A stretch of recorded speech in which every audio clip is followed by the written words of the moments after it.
अस्सलाम वालेकुम दोस्तों, की हाल चाल है। मैं थोड़ा मेज़बान मोहम्मद शाह। उम्मीद है कि सारे भरा खैरियत होंगे। लुधर मंडी अज आए हैं, रोज़े ने तो लॉकडाउन वायरस चल के देखते हैं मंडी के रेट शेट। कोशिश करेंगे अगर वजन वाले बंदे भी हो तो वजन वाले वीडियो बनावांगे, तो बाकी अपडेट लेने की सूरत वाला वीडियो को लाइक करो, कमेंट करो तो अपने दोस्तों का शेयर करो, तो वीडियो एंड तक वॉच करो। कट्ठे ही बना लेने कट्टे आ की मुल कर रहे हैं ढेरी का ही दस दे हैं 1,22,000 कि 5 किन्ने का बैठा पुट्ठा किन्ने का बैठा माड़ा हिसाब करने तो पहले दस दे 35,000 जी। कट्टे किन्ने कट्टे 1,05,000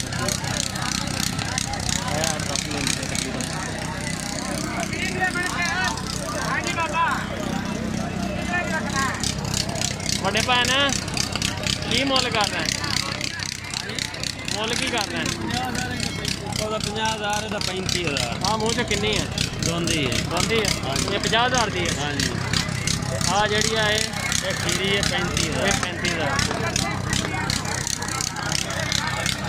हाँ जी। बड़े दोस्त कहते हैं जी कुरबानी बहुत महंगी पैंती है 50,000 रुपये की, लेकिन यह कि जानवरों का क्वालिटी का बड़ा फर्क होता है। हमेशा असीं ये गल करते हैं कि जानवर जो सोहना होएगा उसका मुल भी ज़्यादा होगा। हम 50,000 रुपया है मंगन दे 40,000 की कुरबानी है। तिना का की मुल है?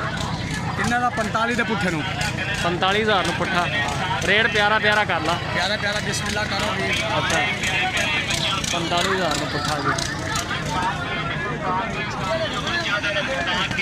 अच्छा कर सकते हो 3 झोटियाँ माशाल्लाह बड़िया सोहनियाँ, तो कहीं झोटियाँ लैके तुम इन्हों सांभो इंशाल्लाह है दोनियाँ होनियाँ तो नवियाँ भी हो जानियाँ तो मझां बन जानियाँ। 2.5 लाख रुपया रेट है जनाब फैलना। बहुत खूबसूरत माल है लुधर मंडी, झोटियाँ बहुत होनियाँ माशाल्लाह, रंग बिरंगा माल है, वध तो वध ते माड़े तो माड़ा, माड़ा माल भी होंदा ते चंगे तो चंगा जी। किन्ना का सैट 45 फुट है की मुल है जोड़ी का? जोड़ी 1,35,000 एक जोड़ी का 1,35,000। मूँह चो किनिया किनिया मूँह चो दोंदियाँ होर भी जानवर है जां दो ही? आ जाओ अगे आ जा माड़ा जी। ये है जी 1,35,000। अच्छा नवी कदों तक होएगी ये? अच्छा यानी कि बच्चा बिच कटा हुई है। आ भी अपनी है चिट्टे सिर वाली, ਇਹਦਾ की मुल है? ਇਹਦਾ 1,20,000 दोंदी है भी खीरी है। होर केड़ा माल अपना ओ आखिर तो गानी वालियाँ ये जोड़ी का की मुल है? 1 लाख 2,10,000 1,05,000 नहीं वो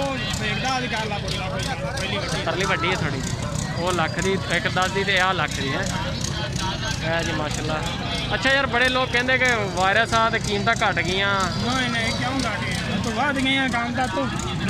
माल कि पावना उन्होंने पावना है। हाँ तो माल तो अगरों घट आ रही है अगों ज्यादा विक रही है, विकदा ज्यादा वा गाहक हैगा वा गाहक हैगा बहुत गाहक ते पिछों माल आ नहीं रहा, माल आ नहीं रही घट लोग आते नहीं है ना। लोग सच डरते हैं एक वायरस आ, नाले लोगों को ये भी नहीं पता कि मंडी लग रही कि नहीं लग रही।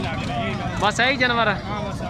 नंबर शंबर है तेरा व्हाट्सएप वाला नंबर बोल अपना 0309 0966 368 दोबारा बोली 0309 0966 368। अच्छा तो नाम की अपना? मोहम्मद ज़ुबैर।